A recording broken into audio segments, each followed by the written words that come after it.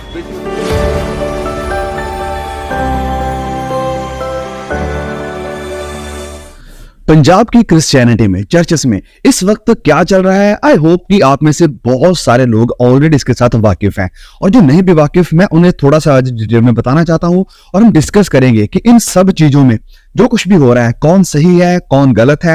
और फिर ये भी एक इशू उठकर सामने आ रहा है कि अंकल रोला मिनिस्ट्री में जो चमत्कार होते हैं, जो गिरना उठना होता है, वो सब फेक है, क्योंकि उनके कई वीडियोस सामने आए हैं जहां पर से लोग ये क्लेम कर रहे हैं, दावा कर रहे हैं कि ये यहाँ देखो ऑलरेडी प्रैक्टिस हो रही है कि तुम्हें कैसे गिरना है, कैसे तुम्हारे ऊपर कैमरा फोकस करेगा। तो ये सब क्या है? चलिए आज हम डिटेल में इन सब चीजों को लेकर डिस्कस करते हैं। तो प्लीज बहुत ही बातों को ध्यान से सुनना। अब आप कहेंगे कि भाई आप कौन होते हो दूसरे की मिनिस्ट्री के ऊपर बात करने वाले, दूसरों को ये सब कहने वाले? वेल, तो मैं कौन हूं? मैं पवित्र बाइबल का एक स्टूडेंट हूं और वचनों को सिखाने वाला हूं। तो ये जो कुछ चर्चेस में हो रहा है, ये किसी की कोई पर्सनल प्रॉपर्टी नहीं है, ये किसी का कोई पर्सनल बिजनेस नहीं है।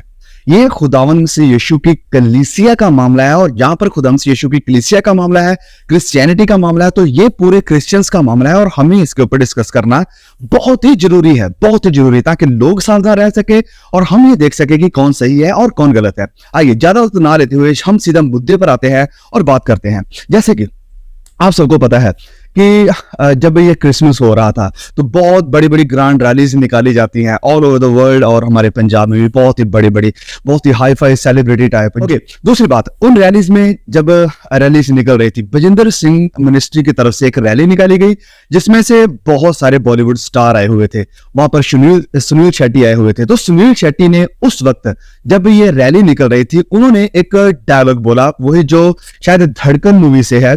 तो वहां पर वो डायलॉग वो बता रहे हैं सुनील शेट्टी कि मुझे प्रॉफिट जी ने, पास्टर बजिंदर सिंह जी ने बोला था कि ये डायलॉग बोलना है।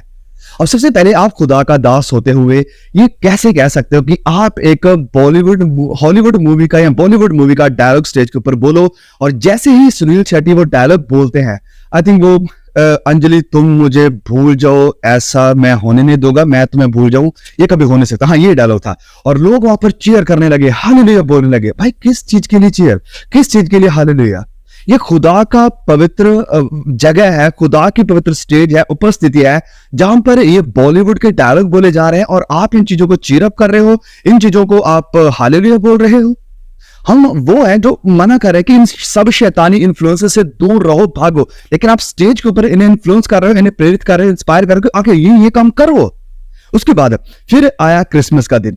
क्रिसमस के दिन आई थिंक आप सब लोग जानते हैं कि जालंधर में जो क्रिसमस मनाया जाता है बजिंदर सिंह मिनिस्ट्री की तरफ से, वहां पर काफी सारे बॉलीवुड के सेलिब्रिटी आए थे, बहुत सारे, काफी नाम थे उनके। अब वहां पर तो वैसे अगर आप देखना चाहते हैं पूरा वीडियो जो लाइव हुआ वो यूट्यूब चैनल के ऊपर है। हमें भी किसी ने सेंड किया कि भाई देखो यहाँ पर क्या हो रहा है, तो मैंने देखा कि क्योंकि अगर हमारे कई भाई बहनों का सेंड किया कि भाई देखो और बताओ कि क्या ये सब सही है, तो उस वक्त तो मैं चुप रहा। लेकिन उसके बाद अब जो कंट्रोवर्सीज उठकर सामने है, इस कारण हमें थोड़ा बोलना पड़ रहा है। तो क्या हुआ, बहुत सारे सेलिब्रिटीज वहां पर आए। उनमें से एक थी महिमा चौधरी, जो कि बॉलीवुड की एक बहुत ही फेमस हीरोइन है। तो उन्हें बजिंदर सिंह जी बोलते हैं कि जब मैं 7वीं क्लास में पढ़ता था या शायद 7 साल का था, तो मैं तुम्हें बहुत पसंद करता था, मैं तुम्हारा दीवाना था। ओके, तो इस चीज को लेकर कई लोगों ने मुद्दा बनाया कि ये खुदा का नबी होते हुए कैसी ऐसी बातें कर सकता है।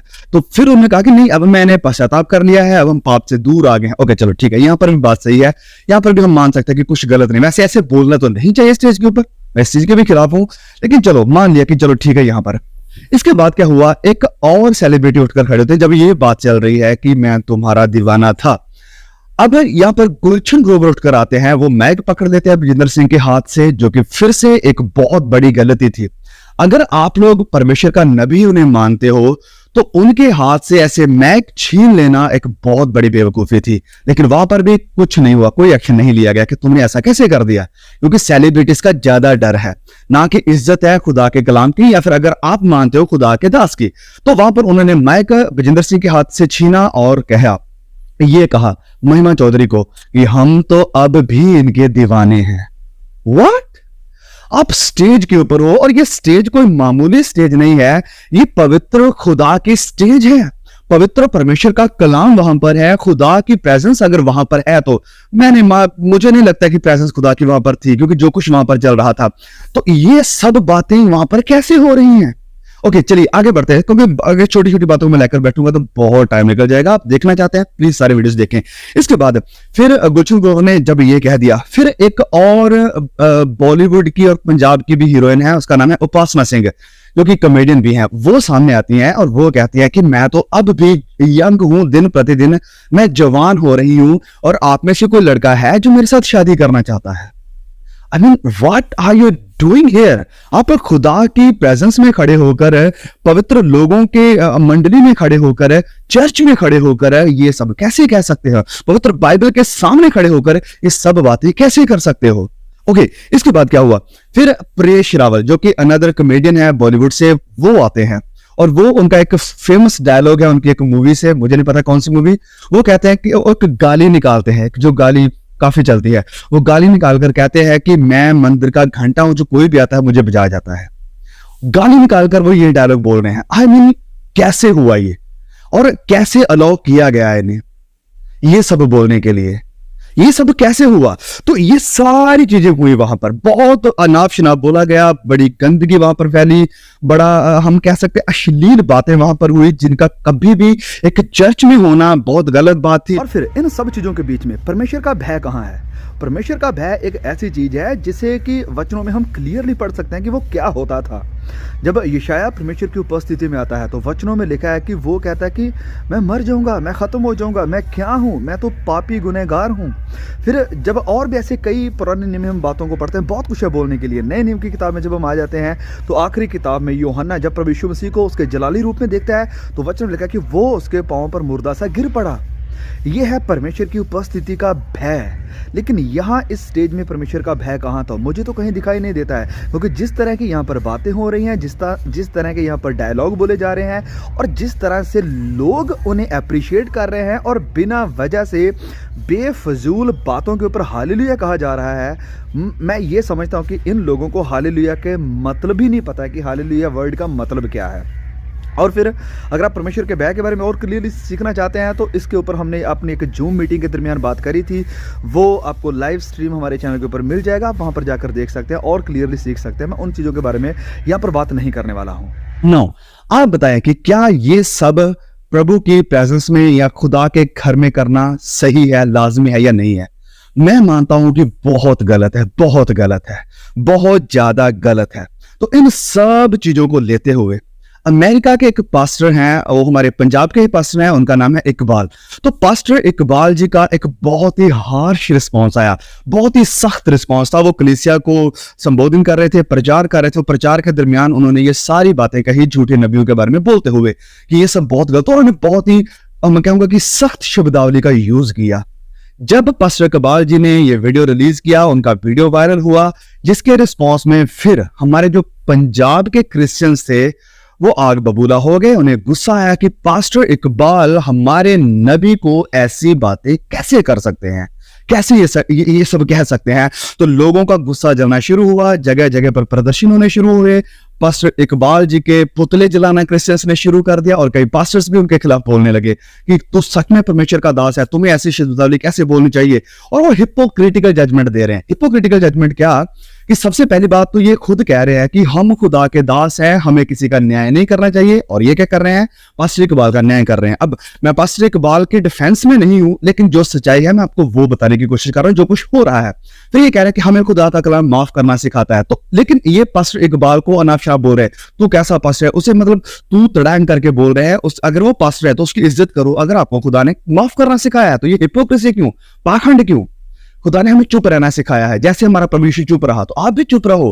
क्यों आप ये सब कर रहे हो? ओके, तो छोड़ो इन सब बातों को। तो लोगों ने ये सब कुछ करना शुरू किया। इसके बीच में कुछ औरतें थी और वो आई सामने और उन्होंने भी अपने वीडियोस रिलीज किए। उन्होंने बोला पास्टर इकबाल जी को कि ये है वो है, पापी लोग जो होते हैं वो प्रभु के घर में आते हैं, प्रभु यीशु पापियों के लिए आए हैं। कितने पापी प्रभु यीशु मसीह के पास आते थे। ओके, तो ये सब उन्होंने बोला। अब मैं यहां पर कहना चाहता हूं, पापी लोगों के लिए ही प्रभु यीशु मसीह आए, इस बात में कोई डाउट नहीं है। प्रभु यीशु ने बार बार कहा कि मैं पापियों को बचाने के लिए इस दुनिया में आया हूं, इसमें कोई शक नहीं है। और बहुत सारे पापी प्रभु यीशु मसीह के पास भी आए, जैसे जक्कई आया, मत्ती आया, मरियम मगदलीनी आई और भी बहुत सारे ऐसे लोग। और एक वो वैश्या भी आई जो पाप में पकड़ी गई थी। अब जब ये लोग प्रभु यीशु के पास आए या जब प्रभु यीशु इन पापियों के पास गए, तो क्या बदले में वो सारे पापी ही रहे? हाँ, जवाब है नहीं। प्रभु यीशु के पास जब वो आए, जब वो प्रभु यीशु से मिले, जब उन्होंने सच्चाई का सामना किया, तो वो तब्दील हो गए, वो चेंज हो गए, बदल गए। वो वैश्या थी जो पकड़ी गई थी, जिसे प्रभु यीशु के पास लेकर आए, वो पहले जैसे नहीं, प्रभु यीशु ने उसे कहा कि जा और इसके बाद पाप ना करना। अब मैं आपसे पूछना चाहता हूं, क्या आपके नबी ने उन बॉलीवुड के एक्टर्स को, हीरो को, हीरोइंस को ये कहा कि अब से कभी पाप मत करना? नहीं कहा।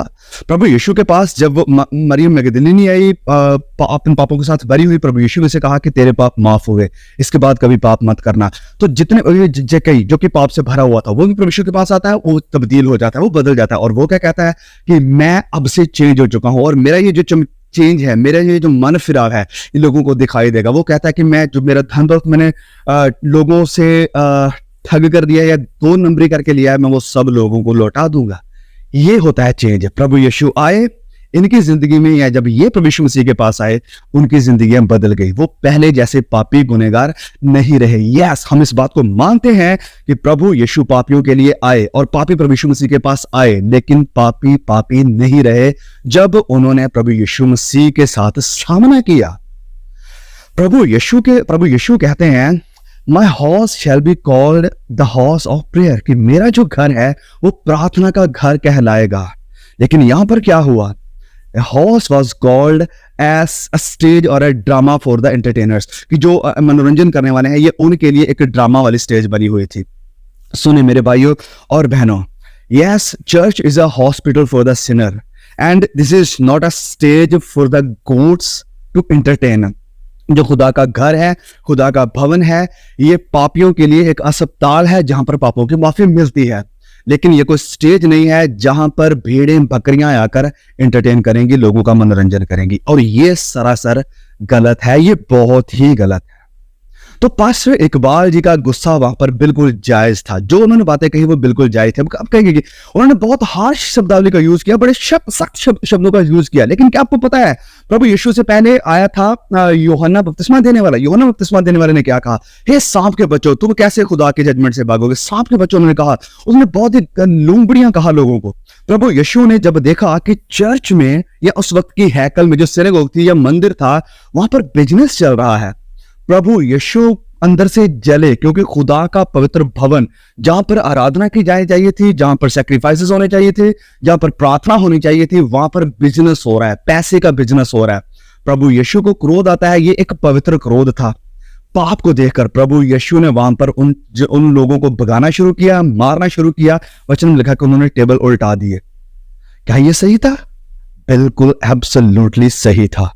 और जो पास्टर इकबाल जी ने कहा वो सही था, बिल्कुल सही था, क्योंकि जलन खुदा के पवित्र घर के लिए, खुदा के पवित्र प्रेजेंस के लिए एक जलन होना बहुत जरूरी है। जहां पर आप खुदा के घर को ऐसा होता हुआ देख रहे हो, तो वहां पर ऐसा करना, प्रभु यीशु मसीह ने इन सदूकी और फरीसियों को कहा कि तुम सांप के बच्चे हो, तुम शैतान की औलाद हो। प्रभु यीशु ने कहा, प्रभु यीशु जो माफ करने वाला है। अब लोग कहेंगे ये पास्टर इकबाल के अंदर या हम मेरे अंदर भी कहेंगे कि यीशु का स्वभाव नहीं है। यीशु का स्वभाव क्या था? वो सदूकी फरीसियों से कहता था, जब ये पाखंड करते थे कि तुम शैतान की औलाद हो, तुम सांप के बच्चे हो, तुम वो कब्रें हो, तुम वो जो कि अंदर से तो खोखली हैं, बदबूदार हैं, लेकिन बाहर से तुम्हें पेंट किया हुआ है। ये प्रभु यीशु के वचन थे। तो यस, मैं अब आपसे यही कहना चाहता हूं, और या मेरी जो कंक्लूजन है वो ये है कि जो कुछ भी हुआ है वो गलत है। स्टेज के ऊपर जो ये सब कुछ हुआ, हाँ, अगर ये लोग पश्चाताप करते हैं, अगर ये मन फिराते हैं, खुदा के साथ वफादारी से चलना शुरू कर देते हैं, तो ये मैं कहता हूं कि ओके, अच्छा फल होगा। लेकिन अगर वो बदल भी जाते हैं, it will not be because of the ministry of profit Vijendra Singh, it will be despise the ministry of Vijendra Singh. वो प्रभु यीशु के अनुग्रह से बचाए जाएंगे, ना कि इस मिनिस्ट्री के थ्रू। अब इसके बाद मैं ये चाहता हूं कि प्लीज आप इस बात को ध्यान से सुने कि हमें किसी के अंधभक्त नहीं बनना है।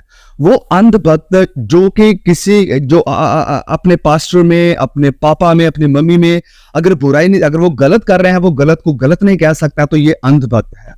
सच्चा मसीही कौन है? अरे बाइबल के विश्वासी बनो, बाइबल के फैन बनो, प्रभु यीशु के भक्त बनो, लेकिन किसी इंसान के नहीं। अगर आप उन्हें देखना चाहते हैं, सुनना चाहते हैं, ओके, एक एज ए मेंटर उन्हें सुनो कि वो क्या सिखा रहे हैं, और उन्हें सीखना भी कैसे है, वचनों से परख करके क्या उनकी शिक्षा सही है, कहां पर वो गलत है, उन्हें गलत कहना सीखो।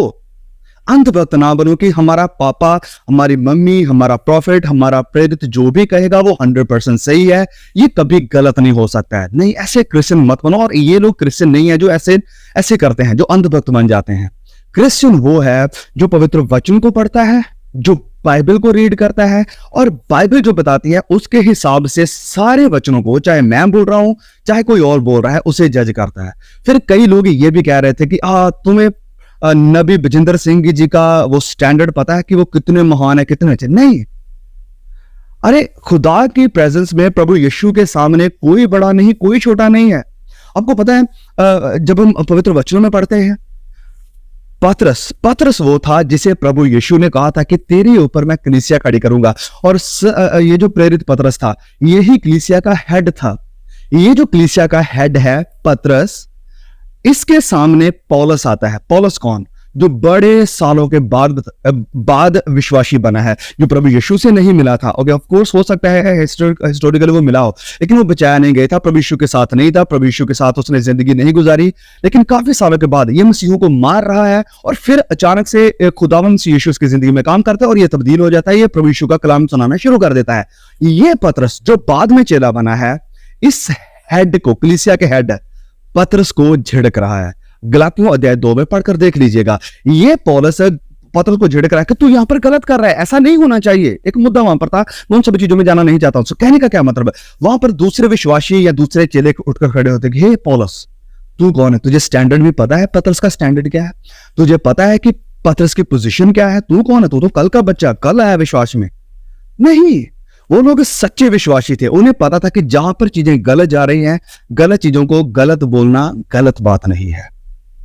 गलत चीजों को गलत बोलना गलत नहीं है। और हमें विश्वासियों को, और स्पेशली जो पंजाब के क्रिश्चियंस हैं, हमें यह सीखना पड़ेगा कि अगर कोई हमारे पापा के खिलाफ, मम्मी के खिलाफ, भविष्य प्रॉफिट के खिलाफ कुछ बोल रहा है, और अगर वो चीज गलत है, वो गलत को गलत बोल रहा है, तो प्लीज आप नबी की साइड खड़े होकर उसे और बढ़ावा ना दे कि हाँ मेरे भक्त तो है, वो सामना कर लेंगे। उन्हें पता होना चाहिए कि उसकी जो कलीसिया उसे जज करने वाली, उसकी कलीसिया जो उसे परखने वाली कलीसिया बने, डिसर्नमेंट को रखने वाली कलीसिया बने। ओके, तो ये सारा मुद्दा था प्रॉफिट ब्रजेंद्र सिंह मिनिस्ट्री को लेकर जो कुछ भी हुआ। तो मैं ये मानता हूं कि हमें इस चीज को खड़े होकर इसका विरोध करना चाहिए, जो जहां पर गलत है उसे गलत बोलना चाहिए। अब इसके बाद एक और मुद्दा पंजाब में चल रहा है और वो है अंकल नरूला मिनिस्ट्री को लेकर। अब सबसे पहली बात मैं आपको बता दूं, I am not a fan of uncle Narula ministry और any ministry, no, I am a fan of Jesus Christ and the Bible. मैं पवित्र बाइबल का फैन हूं, मैं किसी मिनिस्ट्री का, चाहे वो पास्टर अंकल नरूला है चाहे वो पास्टर ब्रजेंद्र सिंह, किसी का फैन नहीं हूं। नो, क्या हुआ है कि अंकल नरूला मिनिस्ट्री में एक प्रैक्टिस चल रही है और उस प्रैक्टिस में पास्टर अंकल नरूला बोल रहे हैं कि जो लोग हैं वो गिरेंगे, उनके ऊपर कैमरा लगेगा और वो दिखना चाहिए सब कुछ। तो कई गैर मसीही लोगों ने उस वीडियो को लिया, कई न्यूज चैनलों ने भी, और कहा कि देखो कैसे फेक चमत्कार करने की प्रैक्टिस हो रही है और ऐसे ही सब कुछ होता है, सब कुछ फेक है। अब मैं सारी 100% चीजों के साथ सहमत नहीं हूं जो कुछ भी अंकल नरूला मिनिस्ट्री में होती है, ओके, वो सब बातें अलग है, लेकिन उस पर्टिकुलर वीडियो के बारे में मैं बात करना चाहता हूं। तो वहां पर क्या हो रहा है असल में, उसकी सच्चाई क्या है? उस सच्चाई ये है जो कि पूरी वीडियो भी सामने आई है। ओके, हो सके तो मैं यहाँ पर आपके लिए प्ले कर दूंगा। 31 की जो प्ले है उसे देखने के लिए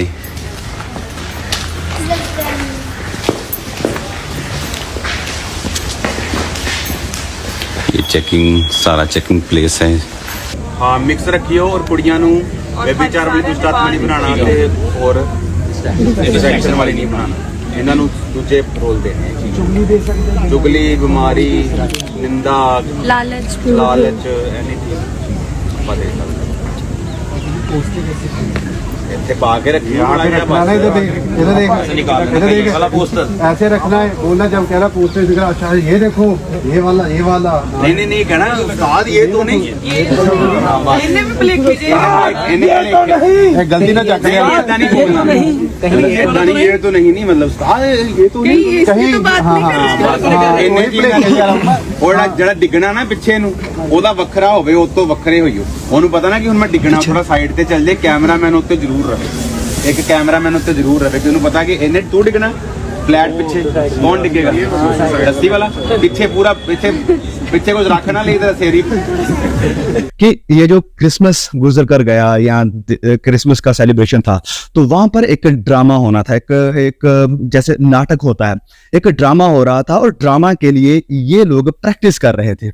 वहां पर शायद नरक और स्वर्ग का था या शैतान का वहां पर कोई सीन था, तो उसकी ये लोग प्रैक्टिस कर रहे हैं और पास्टर अंकल नरूला जी ने गाइड कर रहे हैं कि तुम्हें कैसे कैसे करना चाहिए, इसे ऐसे तरीके से करोगे तो ये अच्छा रहेगा, संभल कर करना है, कहीं चोट ना लगे। ये सब कुछ चल रहा था, लेकिन लोगों ने उस छोटे से सीन को लिया और फैलाना शुरू कर दिया कि ये सब गलत हो रहा है। लेकिन ऐसे मैं कहता हूं कि जो लोग भी इन चीजों को फैला रहे हैं, ये वही लोग हैं जिन्होंने राहुल गांधी जी का आधा काटा हुआ वीडियो फैलाया था कि देखो राहुल गांधी जी ने ये कहा, कोई और चीजों को आउट ऑफ कॉन्टेक्स्ट लेते हैं, पूरा कॉन्टेक्स्ट का पता नहीं होता है कि उसकी बैकग्राउंड क्या है और चीजों को फैलाना शुरू कर देते हैं, जो कि सरासर गलत है। और यहाँ पर अंकल नरूला मिनिस्ट्री में भी यही हुआ।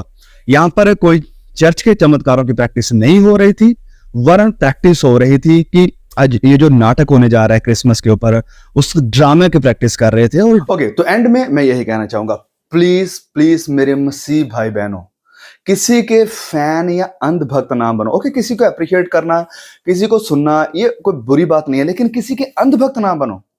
वो चाहे आपका कितना भी फेवरेट प्रचारक क्यों ना हो, कितना भी अच्छा प्रचारक क्यों ना हो, लेकिन अगर वो कोई गलती कर रहा है, चाहे वो किसी वचनों को लेकर गलती कर रहा है, और उस वचनों को लेकर अगर आपको लगता है कि उसने वचन को गलत बोला है, उस गलत को गलत बोलना सीखो।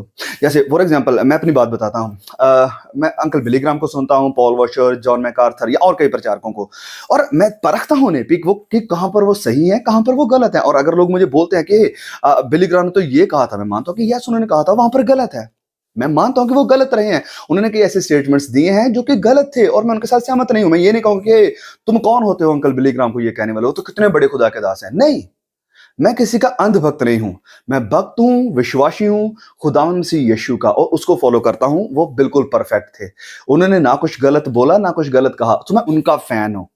आप भी उनके फैन बने, किसी इंसान के अंधभक्त ना बने। Please stay away from that celebrity culture, क्योंकि ये जो सेलिब्रिटी कल्चर है स्पेशली हमारे इंडिया में, ये हमारे इंडिया के ऊपर सर चढ़कर बोलता है। यस, इंडिया के सर चढ़कर बोलता है, और बहुत सारे क्रिश्चियंस भी इसके शिकार हो चुके हैं, जो कि होना बिल्कुल भी नहीं चाहिए था। बहुत सारे क्रिश्चियंस भी इसके शिकार हैं। प्लीज ऐसा मत करें, मत करें, मत करें। मेरी फिर से आपसे रिक्वेस्ट है, हर प्रचारक को, हर एक पास्टर को, अपने मम्मी पापा को, प्रॉफिट को, नबी को, प्रेरित को, जिसे भी आप सुनते हैं, वचनों से परखें, पवित्र कलाम के साथ इन्हें परखें और खुदा से कहे कि पवित्र आत्मा जी मुझे डिसर्नमेंट का आत्मा दे, परखने वाला आत्मा दे, क्योंकि वचनों में लिखा है, प्रेरित यूहन्ना कहते हैं कि सारी आत्माएं परमेश्वर की तरफ से नहीं है, हर एक आत्मा को परखो, परखो, परखो। ये वचन हमें कह रहा है, खुदा के दास हमें कह रहे हैं कि ये तुम्हें करना है। ओके, सो प्लीज नीचे कमेंट करके बताइए कि आपको क्या लगता है, कौन सही कौन गलत था, और आपका क्या व्यू है इन सब चीजों को लेकर। नीचे कमेंट जरूर करें। I will love to read your comments. आपके व्यू क्या है मैं उन्हें जरूर पढ़ना चाहूंगा। God bless you all, see you again.